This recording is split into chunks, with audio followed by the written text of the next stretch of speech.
I, 28F, stood beside my fiancé, Mark, 30M, his hand holding mine so tightly I could feel the nervous pulse in his thumb. The garden was full of smiling faces. Our friends and family had gathered for our engagement party. Everything felt perfect. The lights strung between the trees cast a warm glow, laughter mixed with the soft music playing from a small speaker. I felt a deep sense of peace. This was it. This was the beginning of my forever. Mark's mother, Eleanor, stood up. She tapped her champagne flute with a manicured nail. The gentle clinking sound silenced the chatter. All eyes turned to her. She had a smile on her face, but it never quite reached her eyes. I had always found her a little cold, a little too polished, but I told myself it was just her way. She was raising a glass to us, to her son and his future wife. I squeezed Mark's hand, my heart swelling with happiness. Eleanor cleared her throat. She looked directly at Mark, her smile tightening just a fraction. "To my son, Mark," she began, her voice smooth and practiced. "He has always been a source of great pride, and a few headaches." A few people chuckled politely. She then turned her gaze to me, and for a second, I saw something flash in her eyes. It looked like contempt. It was gone so quickly, I thought I must have imagined it. "And to Anna," she continued, "welcome to the family. I hope you have a thick skin." The air grew a little tense. It was an odd thing to say, but maybe it was just her strange sense of humor. Mark's grip on my hand tightened even more. I could feel him stiffen beside me.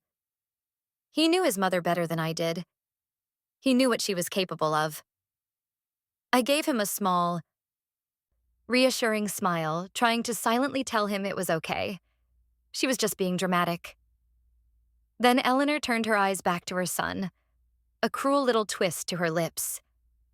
She raised her glass higher. "A final piece of advice for Anna," she said, her voice ringing out clearly in the sudden silence of the garden. "Enjoy the good years, because he will cheat on you, just like his father did to me." The world stopped. The music seemed to fade away.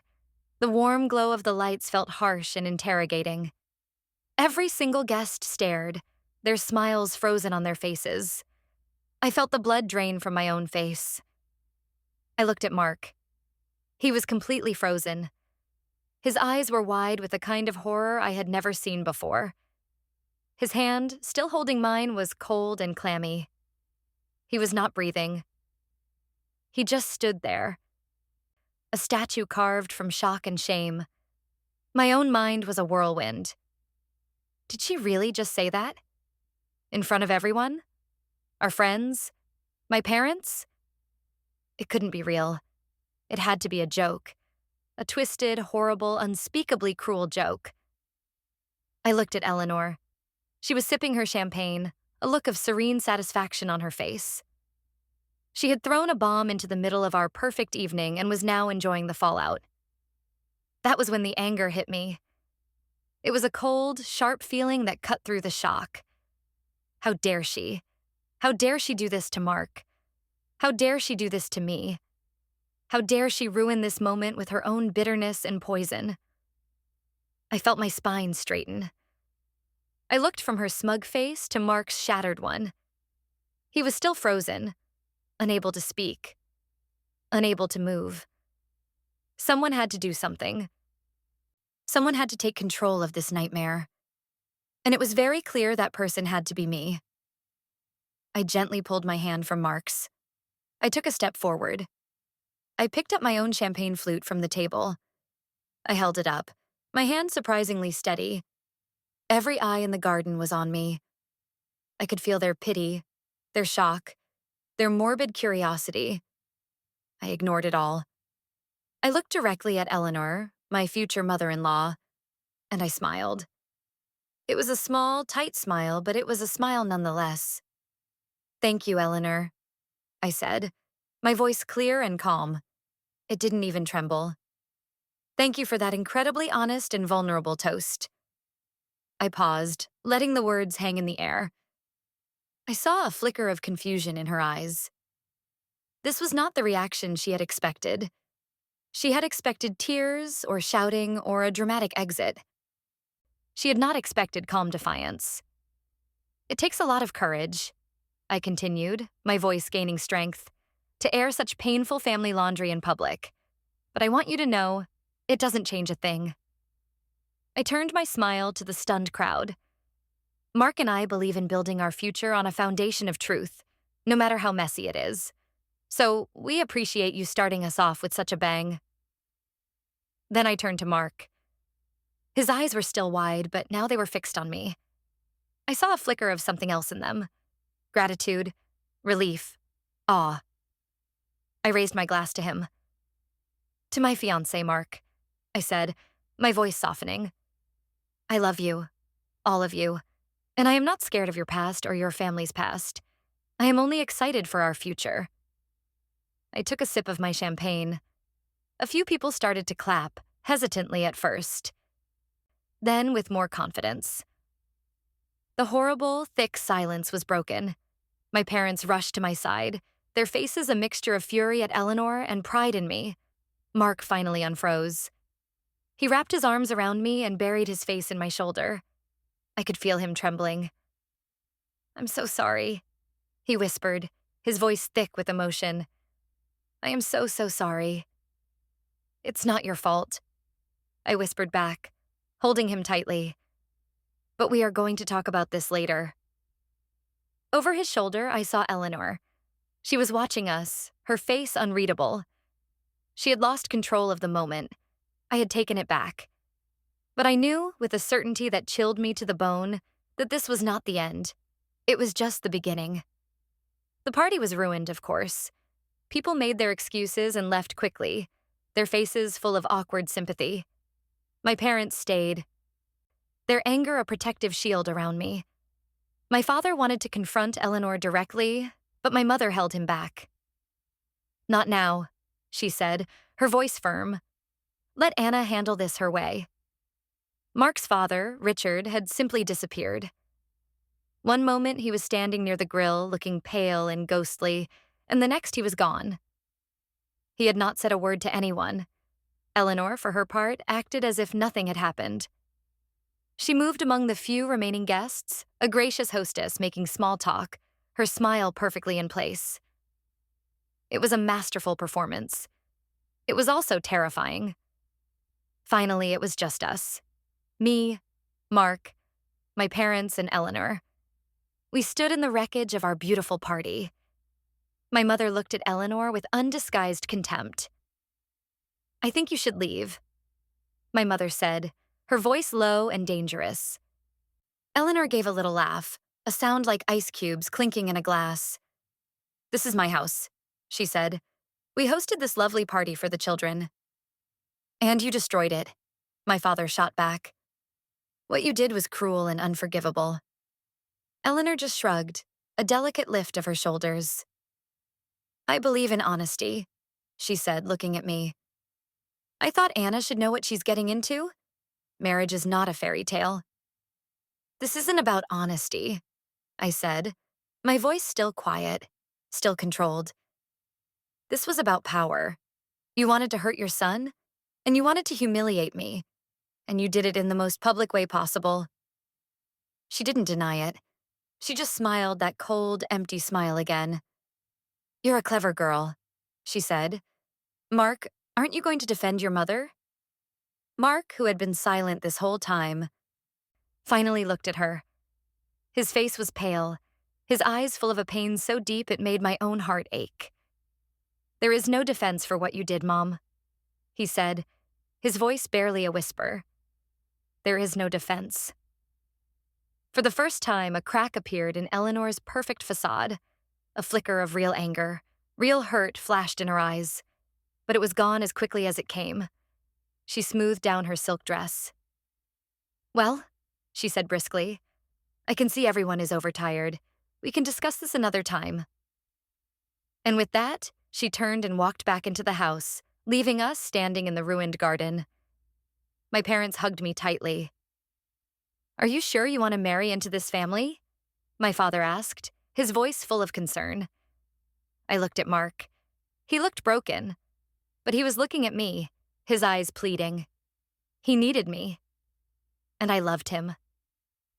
I'm sure I want to marry Mark, I said, choosing my words carefully. The family is something we're going to have to figure out. After my parents left, Mark and I drove home in a thick, heavy silence. The air in the car was suffocating. I wanted to scream. I wanted to cry. I wanted to demand answers. But I waited. I knew that whatever happened next had to happen in the privacy of our own home, not in a car where our emotions were trapped and amplified. When we finally walked through our front door, the silence broke. I turned to him, my arms crossed over my chest. Okay, I said. Talk to me. What was that? He wouldn't look at me. He just stood by the door, running a hand through his hair. I don't know, he mumbled. My mom, she can be difficult. Difficult? I repeated, my voice rising despite my efforts to keep it calm. Mark, she stood up in front of all our friends and family and announced that you were going to cheat on me because your father is a cheater. That is not difficult. That is monstrous. I know, he said, finally looking at me. His eyes were full of tears. I know, I'm so sorry, Anna. I never, ever would have let that happen if I knew she was going to. He trailed off, shaking his head. But you did know something, didn't you? I pressed, taking a step closer. When she started that toast, you tensed up. You knew she was going to say something awful. He sighed, a long, weary sound. He walked over to the couch and sank into it, burying his face in his hands. I knew she was in a mood, he said, his voice muffled. She doesn't like it when she's not the center of attention. She was probably upset that today was all about us. It felt like a deflection, a well-rehearsed excuse for his mother's terrible behavior. This is not about her being in a mood, Mark. This is about what she said. Is it true? Did your father cheat on her? He was silent for a long time. I stood there waiting, my heart pounding in my chest. The answer to this question felt incredibly important. It felt like it would define everything that came next. Finally, he looked up at me, his face a mask of misery. Yes, he said quietly. It happened a long time ago. I was a teenager. It almost destroyed our family. I felt a pang of sympathy for him, for the boy who had to live through that. But it was quickly overshadowed by a new, more pressing question. And she's never forgiven him? Mark let out a bitter laugh. She never lets him forget it, he corrected. She holds it over his head. It's her trump card. Whenever he disagrees with her, whenever he pushes back on anything, she brings it up. She reminds him of what he did, of how he almost ruined everything. A cold knot formed in my stomach. This was worse than I thought. This wasn't just old bitterness. This was a weapon, a tool of control. And now she's using it on you, I said softly. He nodded, not meeting my eyes. She's afraid of losing me, he whispered. She's afraid that you're going to take me away from her. So she tried to scare you off. Or maybe she was trying to warn me. I don't know. Warn you? I asked, confused. Warn you about what? That you're destined to be a cheater like your dad? She thinks I am, he said, his voice full of self-loathing. She's always said it. An apple doesn't fall far from the tree. She's been telling me that my whole life, that I have his weakness in me. I stared at him, horrified. This woman had been poisoning her own son's mind for years, convincing him that he was fundamentally flawed, that he was doomed to repeat a mistake his father made. It was a form of psychological abuse, and it was all designed to keep him under her thumb. Mark, I said, my voice firm. Look at me. He slowly raised his head. You are not your father, I said, enunciating each word carefully. You are not destined to do anything. You are your own person, and you make your own choices. Do you understand that? He just looked at me. his eyes full of a desperate hope, as if he wanted to believe me but didn't know how. "I love you, Anna," he whispered. "I would never, ever cheat on you." "I know you wouldn't," I said. "But that's not the point. The point is your mother. We cannot have a future together if she is allowed to do things like this. We cannot build a life if she is constantly trying to tear it down." "What do we do?" he asked, his voice small and lost. He looked like a little boy again, a boy who had been told his whole life that he was bad. I walked over to the couch and sat down next to him. I took his hands in mine. They were still cold. "First," I said, "you are going to call your father. You need to talk to him. Not about the cheating, but about how he has let Eleanor use it to control him. And now, to control you." Mark flinched. "I can't do that," he said. "It's not my place." "It is your place," I insisted. "She is using his past to threaten our future. You have to stand up to her, Mark. And he needs to stand with you. He is your father. He should be protecting you from this, not enabling it." He looked terrified. The idea of confronting either of his parents was clearly overwhelming. I saw in that moment the depth of Eleanor's control. She had conditioned her son and her husband to be completely passive, to accept her narrative without question. "And second," I continued, my voice softer but no less firm, "we are going to set some very clear boundaries with your mother. No more surprise announcements. No more psychological games. If she cannot treat us and our relationship with respect, then she will not be a part of our lives. It's that simple." He looked at me, his eyes wide. "Cut her out? But she's my mom." "I'm not saying we cut her out," I clarified. "I'm saying we define the terms of the relationship. We are the adults here, Mark. We get to decide what is and is not acceptable. And what she did tonight was not acceptable." He was silent for a long time, just looking at our joined hands. I could see the war going on inside him, the lifetime of conditioning battling against the new future he wanted with me. I waited, giving him the space to process it. I knew this was a pivotal moment. His choice right now would determine the rest of our lives. Finally, he took a deep breath. He looked up at me, and I saw a flicker of the strong, confident man I had fallen in love with. "Okay," he said, his voice stronger now. "Okay, you're right. We have to do something. I'll call my dad tomorrow." I leaned in and kissed him. "Good," I whispered. "That's a start." But as I held him, a small, cold part of me wondered if it would be enough. Eleanor was not a woman who would give up her power easily. This was just the first move in a game I was only beginning to understand. And I was afraid of what her next move would be. The next day, the silence from Mark's parents was deafening.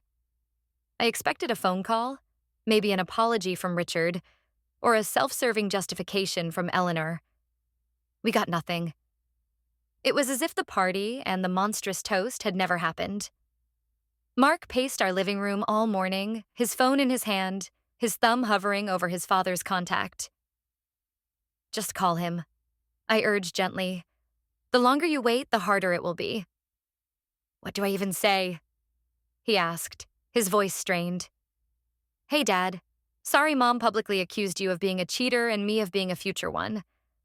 How's your Tuesday?" You say, "Dad, we need to talk about what happened at the party. It wasn't okay, and it's affecting me and Anna," I said. "You start there. You start with how it made you feel." He finally took a deep breath and nodded. He walked into the other room to make the call. I stayed on the couch, trying to read a book, but my eyes just scanned the same page over and over. I could hear the low murmur of his voice, but I couldn't make out the words. He was in there for less than 5 minutes. He came back out looking even more defeated than before. He slumped onto the couch next to me. "Well?" I asked. "He doesn't want to talk about it," Mark said, his voice flat. He said, "What's done is done, son. Let's not make waves." He said Mom was just emotional, and that we should all just try to move on. Move on? I repeated, incredulous. He wants you to just forget that your mother humiliated you and him in front of 50 people? He's scared of her, Mark said simply. He's terrified of her. He'd rather pretend it didn't happen than face her anger. The cold knot in my stomach tightened. This was exactly what I had feared. Richard was not an ally. He was a fellow prisoner, and he had no interest in a jailbreak. He had made his peace with his cage. This meant Mark was on his own. We were on our own. Okay, I said, my mind racing. Okay, so your father is a non-starter. That's fine. We don't need him. This is about you and your mother. What do I do, Anna? He asked, looking at me with those lost eyes again. If I confront her, she'll explode. She'll twist everything. She'll make it my fault. She'll make it your fault. She'll tell the whole family that you're turning me against her. Let her, I said, my voice hard. Let her try. We know the truth. And anyone who believes her over what they saw with their own eyes is not someone we need in our lives anyway. I decided to call my best friend Sarah. I needed an outside perspective. I needed to know if I was overreacting, if I was pushing Mark too hard. I told her everything that had happened, from the toast to the failed phone call with Richard. There was a long silence on the other end of the line. Then Sarah said, "Oh, honey, this is so much worse than difficult. This is a 5-alarm fire of toxicity." So I'm not crazy? I asked, a wave of relief washing over me. No, you are not crazy, she said firmly. What that woman did is emotional terrorism. And Mark's dad, wanting to not make waves? The wave already happened. It was a tsunami, and it wrecked your engagement party. He's in deep denial. Mark is scared, I told her. He's been conditioned his whole life to just take it. He doesn't know how to fight back. Then you have to teach him, Sarah said. Or you have to decide if you want to spend the rest of your life fighting his mother for him. Because make no mistake, Anna, this will be your whole life. Every holiday, every birthday, every major life event. She will be there, ready to drop another bomb. Her words hit me hard because I knew they were true. This wasn't a one-time incident. This was a preview of my future. A future where every happy moment was tinged with the fear of what Eleanor might say or do. A future where I would have to constantly protect my husband and eventually my children from their own grandmother. I love him, I said quietly. I don't want to leave him. I'm not saying you should leave him, Sarah replied. I'm saying you both need to go into this with your eyes wide open. You need a plan. You need boundaries of steel. You need to present a united front so strong that she can't find a single crack to wedge her poison into. After I hung up with Sarah, I felt a new sense of resolve. She was right. We needed a plan. Just letting it go was not an option. Confronting Eleanor in a fit of anger was also not an option. She would thrive on that drama. We needed to be calm, strategic, and unshakable. I started looking back, searching my memory for other signs, other inconsistencies. I remembered little things Mark had told me about his family, things that had seemed odd at the time but that I had dismissed. He once mentioned that his mother managed all their finances, even his father's salary from his job as an architect. At the time, I thought it was just a traditional arrangement. Now, it seemed sinister. Why would a successful architect not have control over his own money? I remembered Mark telling me they had to sell his grandparents' beloved lake house a few years after the supposed affair. He had said his father's business went through a rough patch, but his father worked for a large, stable firm. Rough patches didn't usually require selling off treasured family assets. The story wasn't adding up. The more I thought about it, the more it felt like the cheating allegation was a linchpin holding a much larger, darker structure together. Eleanor wasn't just holding on to old pain. She was using it. It gave her power. It gave her control over her husband's money, and it gave her the ultimate weapon to keep her son in line. I started to do some quiet digging. It felt sneaky, but I felt I had no choice. I was fighting for my future. I started with public records. Property records. It was surprisingly easy to find. The lake house had been sold 10 years ago. The deed showed that it had been solely in Richard's name, inherited from his parents. But the sale documents were signed by Eleanor, using a power of attorney. A power of attorney. Why would Richard give his wife power of attorney over his own inherited property? Unless he was somehow incapacitated. Or coerced. My blood ran cold. This was not just a dysfunctional family. This was something else. This was a long con. I found more. I looked up the business records for his father's firm. There was no record of any major downturn 10 years ago. In fact, they had won a major award for a project that year. The rough patch story was a lie. So the timeline was this. Richard supposedly cheated. Shortly after, Eleanor gains power of attorney, sells his family's property, and takes control of all their finances, citing a non-existent business problem as the reason. And she has held that power ever since. It was all there, in black and white. The cheating story wasn't just a tool to inflict emotional pain, it was the foundation of her financial empire. It was the event that allowed her to seize complete control of her husband's life and assets. My heart ached for Richard. This poor man hadn't just been betrayed by his wife's bitterness. He had been systematically dismantled. She had taken his dignity, his legacy, and his financial independence, all under the guise of being the wronged wife. And now she was starting the same process with Mark. The toast wasn't a warning to me. It was a warning to him. It was Eleanor saying, "Step out of line. Let this woman have too much influence over you, and I will do to you what I did to your father. I will ruin you." I felt sick to my stomach, but I also felt a strange sense of clarity. I finally understood the game. I understood the stakes. And I knew that I couldn't tell Mark. Not yet. He wasn't ready. He still saw his mother as difficult, not as a calculating predator. If I showed him what I had found, he would be overwhelmed. He might even deny it, unable to accept such a monstrous truth about the woman who raised him. No, I had to be smarter. I needed more than just property records. I needed something undeniable. I needed a human source. I needed someone who knew the truth and was outside of Eleanor's immediate sphere of influence. And then I remembered a name. Aunt Carol. Mark had mentioned her once, years ago. He had said she was his mother's sister, but that they had a falling out and hadn't spoken in decades. He didn't know why. He had just been told that Carol was trouble. Trouble to Eleanor probably meant someone who sees through my lies. Finding her was my next step. I didn't know her last name, or where she lived. But I had a starting point. Eleanor's maiden name. I went back to the public records, searching for anyone with that name, in the right age range. It took a few hours, but I found her. Carol lived 2 states away. She was a librarian. It seemed fitting. She dealt in facts, in stories. Maybe she would be willing to share hers. My hand trembled as I dialed her number. I had no idea what I was going to say. "Hello, you don't know me, but I think your sister might be a sociopath who has been financially blackmailing her husband for 20 years. Can we talk?" It sounded insane. A woman with a kind, quiet voice answered the phone. "Hello?" I took a deep breath. "Hello, my name is Anna," I said. "I am engaged to your nephew, Mark."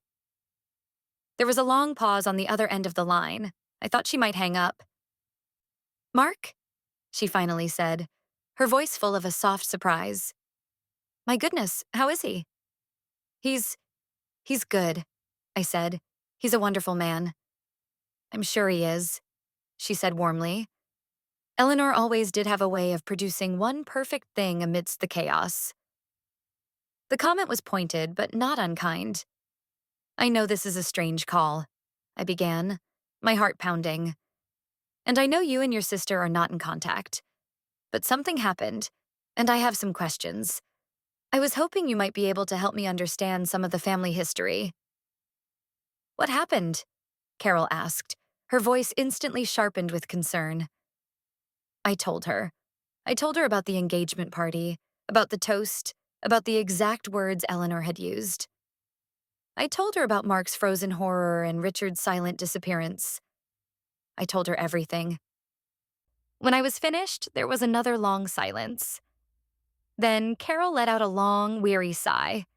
It was a sound that seemed to carry decades of frustration.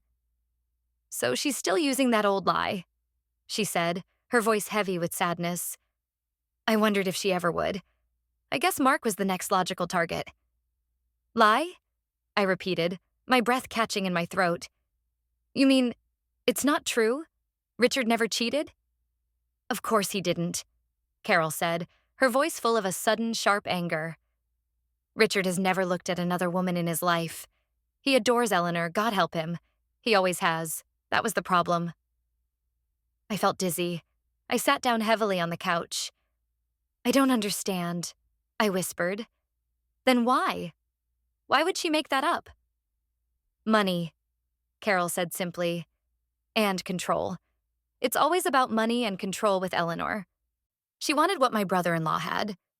His family money, his inheritance. But he wouldn't give her full control. He's a gentle soul, but he's not stupid. He wanted to manage his own affairs. Eleanor couldn't stand that. She needs to be the one pulling all the strings." She continued, her voice a steady, low torrent of information, as if a dam had finally broken. "So she invented an affair. She created a dramatic public scene. She accused a poor, innocent secretary at his firm. The woman almost lost her job, her reputation. Eleanor destroyed her life just to make her story look convincing. She cried. She screamed.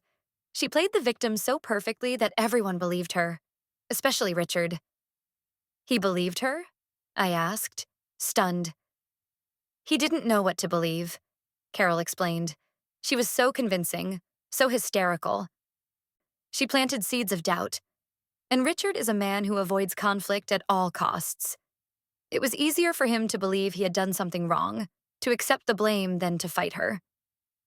So he confessed. He confessed to something he never did, just to make it stop. Just to have peace."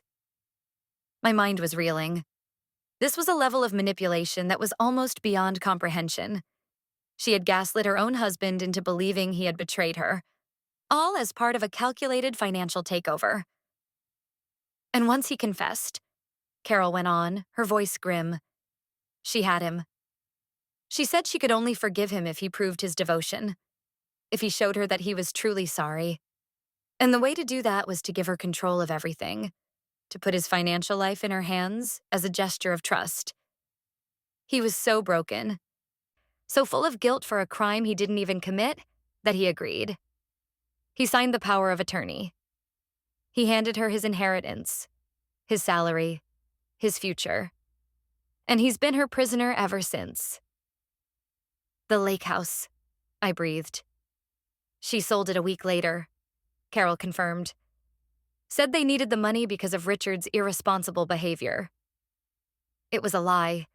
She wanted to liquidate his assets and put them into accounts that only she controlled. It was a punishment. She took away the one place he truly loved, the place full of his childhood memories, just to show him who was in charge." I finally understood. The toast hadn't been an act of random cruelty. It was a calculated move from Eleanor's well-worn playbook. She was reenacting the very strategy she had used to break her husband, but this time, the target was her son. She was establishing the narrative early. Mark was a cheater in the making.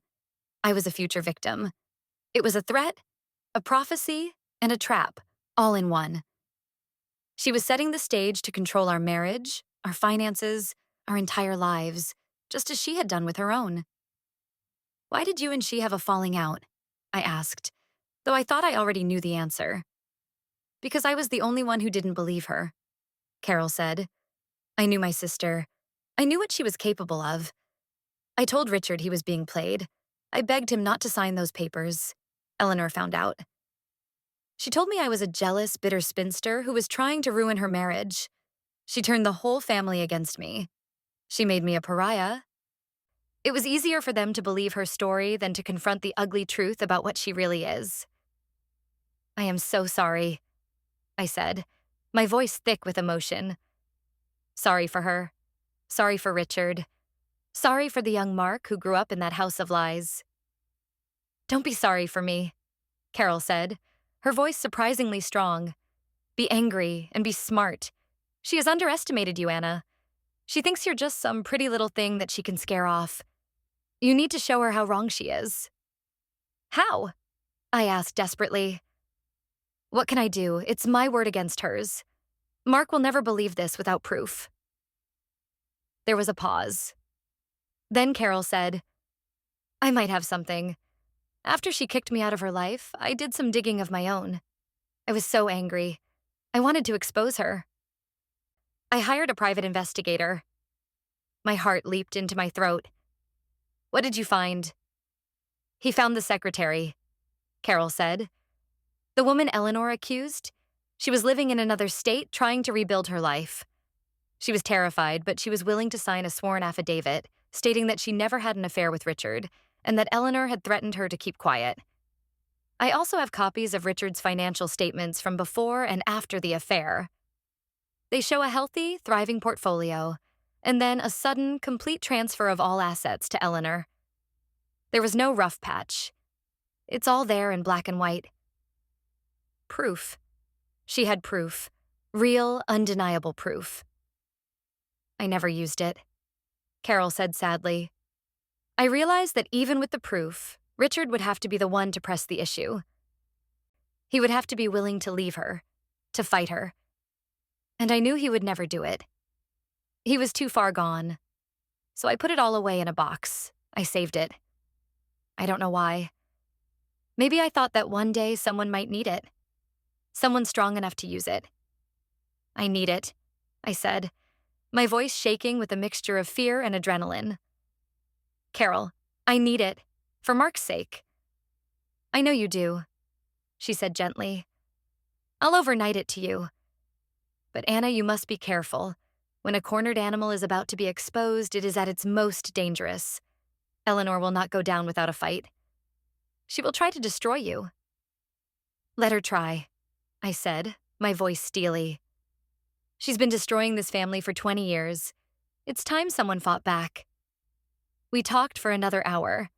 Carol told me stories about their childhood, painting a picture of a young Eleanor who was always manipulative, always needing to be in control, always jealous of what others had. It was a chilling portrait. By the time we hung up, I felt like I had been to war. But I also felt a surge of strength. I was no longer in the dark. I had a map, I had a weapon, and I had an ally. The package from Carol arrived the next morning. I waited until Mark left for work to open it. My hands trembled as I slit the tape. Inside was a thick folder. I spread the contents out on our dining room table. It was all there, just as she had described. The sworn affidavit from the secretary, her statement clear and heartbreaking, copies of bank statements, property deeds, and the power of attorney document. There were even copies of letters Richard had written to Eleanor during that time, letters full of stilted, pained apologies for a sin he had never committed. Reading them made me physically ill. They were the words of a man who had been psychologically broken down and rebuilt in his wife's twisted image. I spent the entire day poring over the documents, arranging them in chronological order, making my own notes. I was building a case against my future mother-in-law, a case to save the man I loved from the same fate as his father. When Mark came home that evening, he could tell something was different. I was quiet, but it was a different kind of quiet. It wasn't angry or hurt. It was focused. Are you okay? He asked, putting his arms around me. I leaned into his embrace, drawing strength from him. I'm better than okay, I said. I'm getting there, but we need to talk. Not tonight, but soon. I'm putting some things together. I need you to trust me. He looked at me, his eyes full of questions, but he nodded. Okay, he said. I trust you. I knew what I had to do. A direct confrontation with Eleanor, armed with these documents, would be a bloodbath. She would deny. She would lie. She would create chaos. And Mark would be caught in the middle. torn between the mother he had been taught to obey and the woman he loved. I couldn't put him in that position. No, the first person who needed to see this was not Eleanor. It was Richard. He was the original victim. He was the key. If he could be convinced to finally stand up for himself, to take back his own life, then Eleanor's entire house of cards would collapse. She held power over Mark because she held power over Richard. If that primary power was broken, the rest would follow. But how to get to him? He was terrified. He wouldn't talk to his own son on the phone. He would never agree to meet me. I had to find a way to get him alone, away from Eleanor's watchful eyes. I remembered Mark mentioning that his father had a workshop in the back of their garage. It was his one sanctuary, the only place Eleanor didn't go. He built intricate model ships in there. It was his escape. I decided I would go there. I would go to the house unannounced on a weekday when I knew Eleanor would be at her weekly bridge game. I would corner Richard in the one place he felt safe. It was a huge risk. He could throw me out. He could call Eleanor, but it was the only chance I had. The following Tuesday, I drove to their house. My stomach was in knots. The folder of documents was on the passenger seat next to me, a heavy weight. I parked down the street and walked up to the house, my heart pounding with every step. I didn't go to the front door. I walked around the side, through the gate, and into the backyard. The door to the garage was slightly ajar. I could hear the faint sound of classical music coming from inside. I pushed the door open. The workshop was small and smelled of sawdust and varnish. Richard was sitting at a workbench, his back to me, hunched over a tiny, delicate mast. He was so focused he didn't hear me come in. "Richard," I said softly. He jumped, startled, and spun around. When he saw it was me, his face went pale with panic. "Anna," he stammered. "What are you doing here? Does Eleanor know you're here?" "No," I said calmly. "She doesn't. And that's the point. I need to talk to you alone, without her." He looked like a trapped animal. His eyes darted towards the door as if he was planning to bolt. "I have nothing to say," he said, his voice trembling. "I told Mark, we should all just move on." "We can't move on," I said, taking a step closer. I held up the folder. "Because I know the truth. I know everything." His eyes widened in fear. "I don't know what you're talking about," he whispered, but his face told a different story. He knew exactly what I was talking about. "I spoke to Carol," I said. His face crumpled. The mention of his sister-in-law's name seemed to drain all the fight out of him. He sank back onto his stool, his shoulders slumping in defeat. "Carol," he breathed. "She told me everything, Richard," I said, my voice gentle but firm. "About the affair that never happened. About the secretary. About the power of attorney. About the lake house."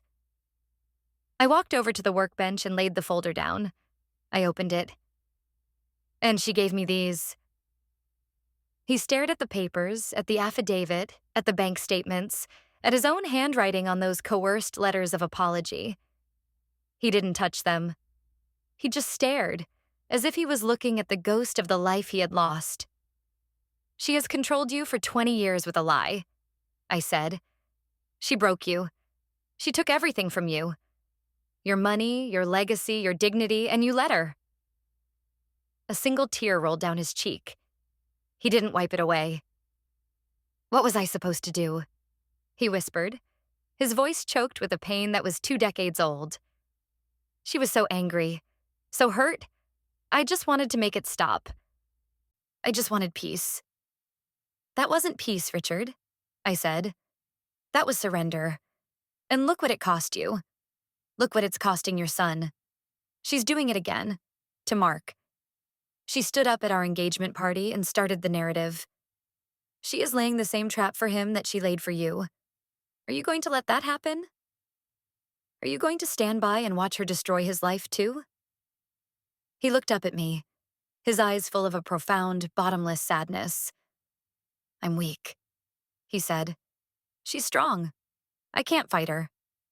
You don't have to be strong, I said, pushing the folder towards him. The truth is strong.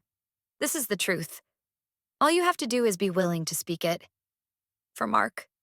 For yourself. I let him sit there in silence for a few minutes, letting the weight of it all sink in. I could see the struggle on his face.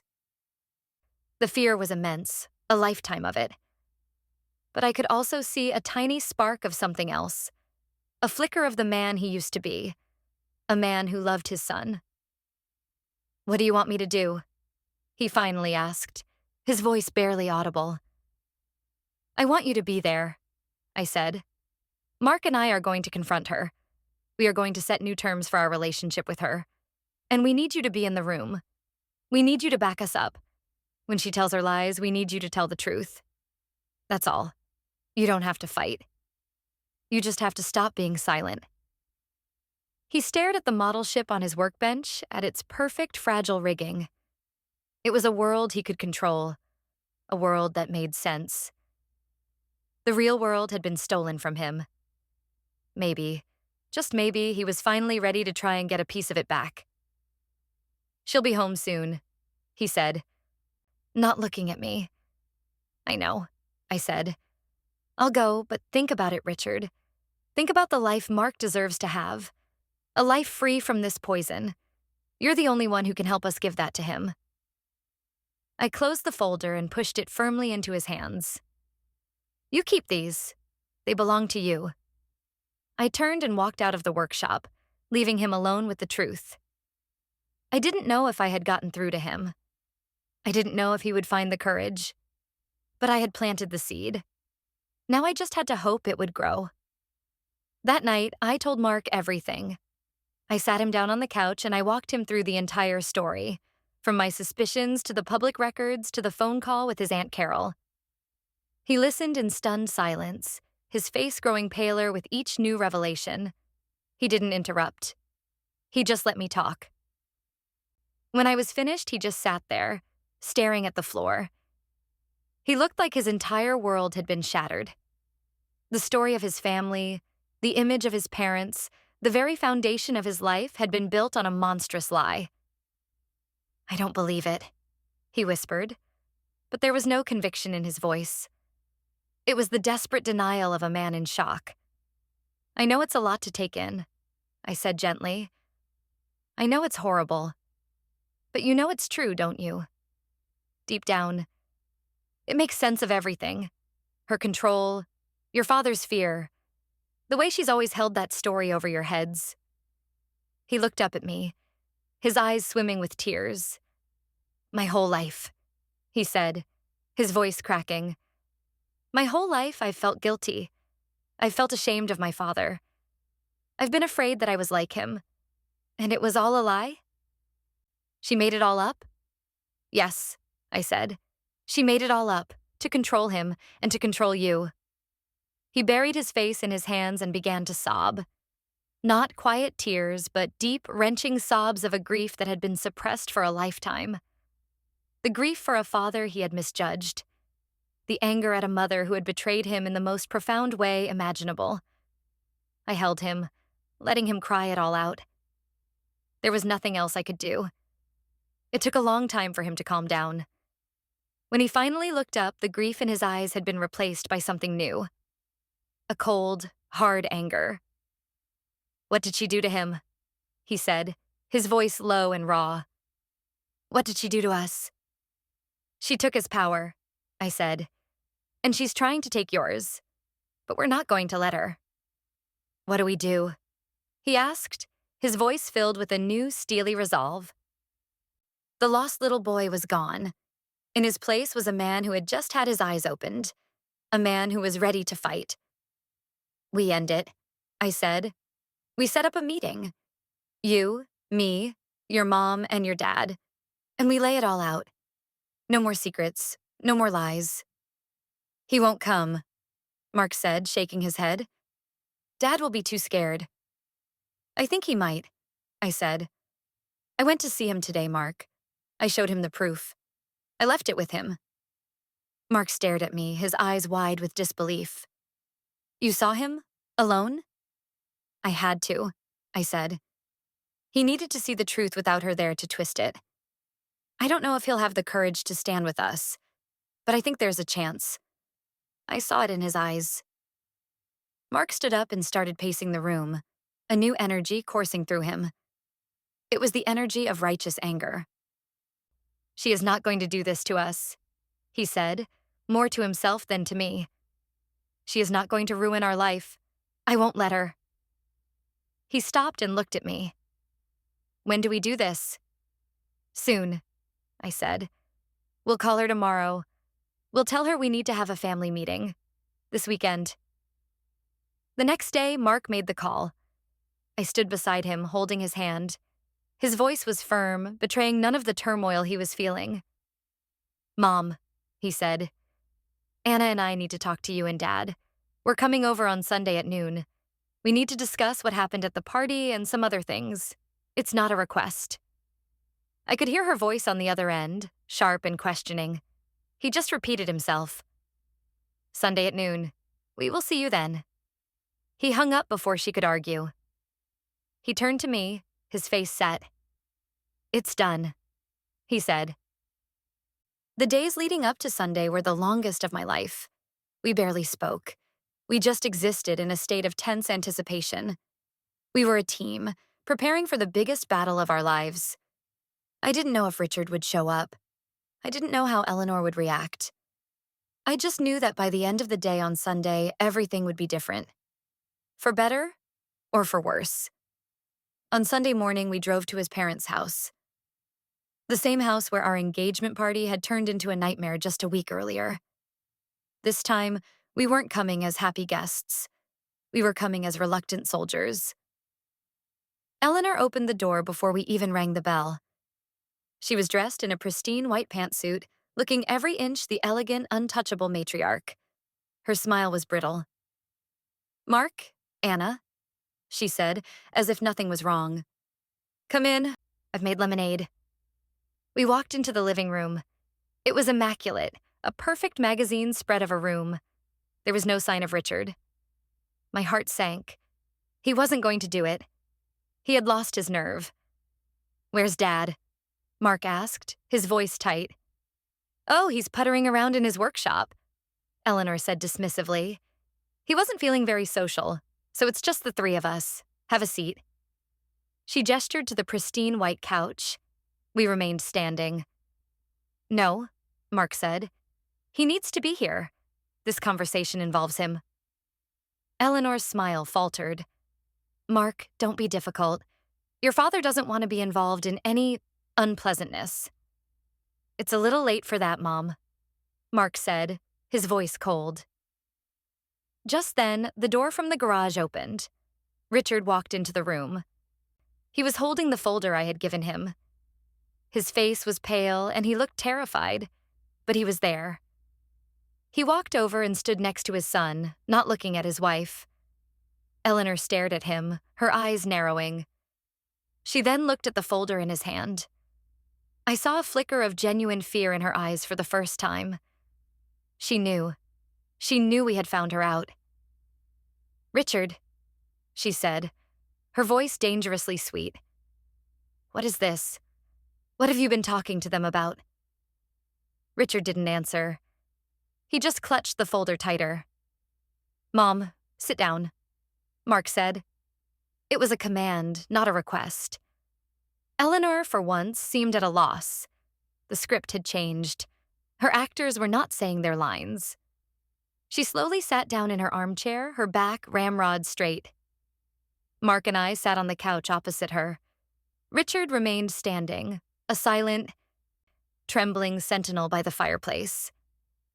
We are here to talk about what you said at the party, Mark began, his voice steady. When you announced to everyone that I would cheat on Anna, just like Dad cheated on you. Eleanor scoffed. I was simply being honest. It's a pattern in this family. I thought Anna should be prepared. No, Mark said.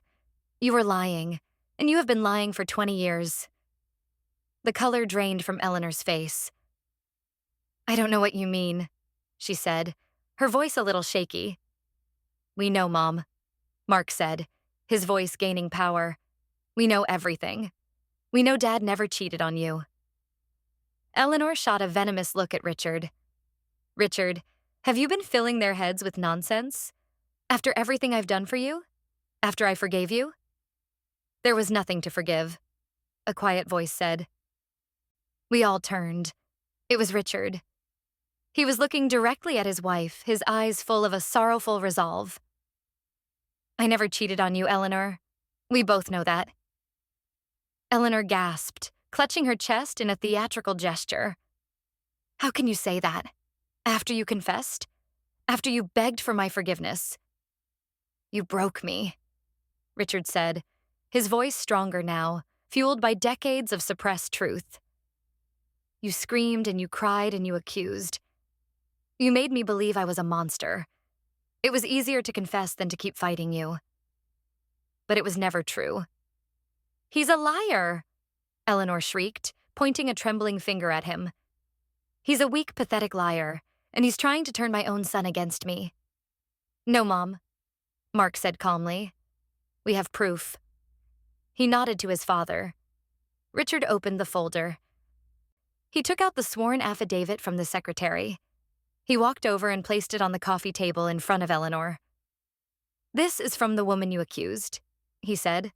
Her sworn statement that nothing ever happened between us. That you threatened her. Eleanor stared at the paper as if it were a snake. She wouldn't touch it. Richard then placed the bank statements on the table. These are my financials. They show I was perfectly stable before, and that I signed everything over to you after. There was no rough patch. There was no reason to sell the lake house. You manufactured a crisis so you could take control. Eleanor was breathing heavily now, her mask of composure completely shattered. She looked from the papers to her husband to her son, her eyes wild with panic. She was trapped. You built your entire life, your power, your control on a lie, Mark said, his voice ringing with the clarity of truth. You emotionally blackmailed your husband. You poisoned your son against his own father. You have systematically destroyed this family from the inside out, all for money and control. I did it for us, she finally screamed, her voice raw. I did it to protect this family. Your father is weak. He would have squandered everything. I had to be strong. I had to take control.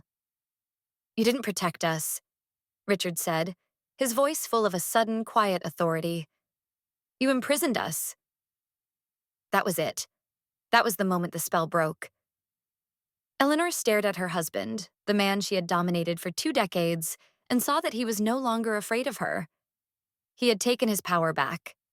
Her weapon, the lie she had wielded for so long, was useless. It had been exposed as the cheap, cruel fiction it always was. She turned her desperate gaze to Mark. Mark, she pleaded, her voice suddenly switching to a pathetic whimper. My baby boy. You can't believe them. It's her. She pointed at me. She did this. She's twisting you. She's trying to take you away from me. I met her gaze without flinching. I didn't do anything, Eleanor, I said, my voice calm and even. I just helped them find the truth you tried so hard to bury. Mark stood up. He looked down at his mother, not with hatred, but with a kind of sad finality. It's over, Mom, he said. The lies are over. The control is over. He walked over to his father and put a hand on his shoulder. From now on, Mark said, his voice firm, Dad will be managing his own finances. You will have no more access to his accounts, his property, or his decisions. A lawyer will be in touch to reverse the power of attorney and sort out the assets you took from him. Eleanor looked like she had been struck. The thought of losing the money, the source of her power, was clearly more devastating to her than losing the love and respect of her family.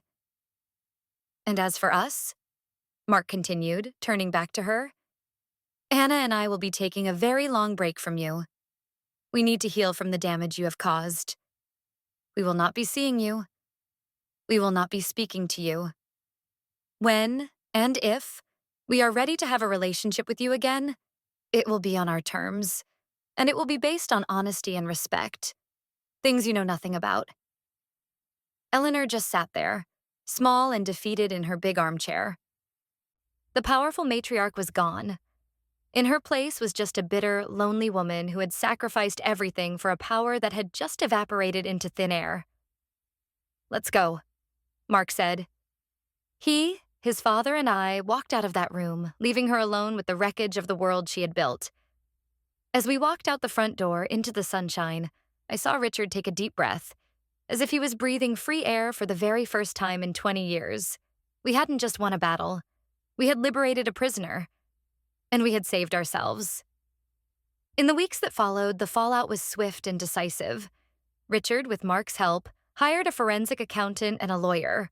The process of untangling his finances from Eleanor's web was complicated and ugly, but Richard pursued it with a quiet, unshakable determination. He was a man reclaiming his life, one bank statement at a time. He moved out of the house and into a small apartment of his own. He told Mark he was finally feeling the peace he had once thought only surrender could provide. Eleanor did not go quietly. At first, there were the phone calls, dozens of them a day to both Mark and me. We didn't answer. Then came the voicemails. They ranged from tearful pleas for forgiveness to venomous rants about how I had destroyed her family. We deleted them without listening to the end. Then came the emails. Long, rambling manifestos that twisted the story into a narrative where she was the ultimate victim. We blocked her email address. She tried to rally the family to her side, but the story of what had happened had spread. Aunt Carol, now back in contact with her brother for the first time in 2 decades, had made sure of that. The family members who had once sided with Eleanor now saw her for what she was. They didn't offer her sympathy. They offered her a cold, disappointed silence.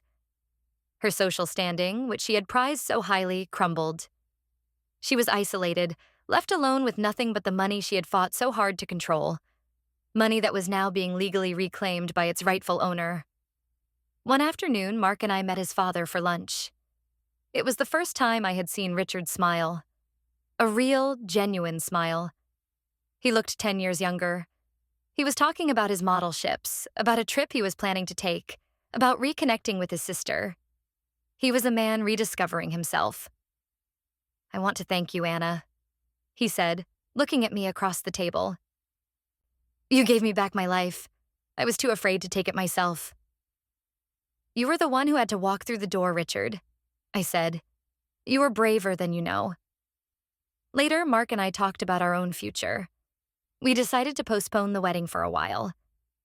Not because our love was in doubt, but because we needed time to heal and build a new foundation, one that was completely free of his mother's shadow. Mark started seeing a therapist to work through the years of emotional manipulation. It was hard work, but he was committed. He was determined to be the man he was always meant to be, not the one his mother tried to make him. Aunt Carol became a wonderful part of our lives. We had dinner with her and Richard regularly. It was the start of a new family, one built on truth and mutual respect. She was a kind, funny, and wise woman, and I was so grateful to have her. One evening, months after the confrontation, my phone rang. It was an unknown number. I almost didn't answer, but something made me. I said hello. "Anna?" a voice said. It was Eleanor. She sounded different. Her voice was stripped of its usual authority. It was just the voice of a tired old woman.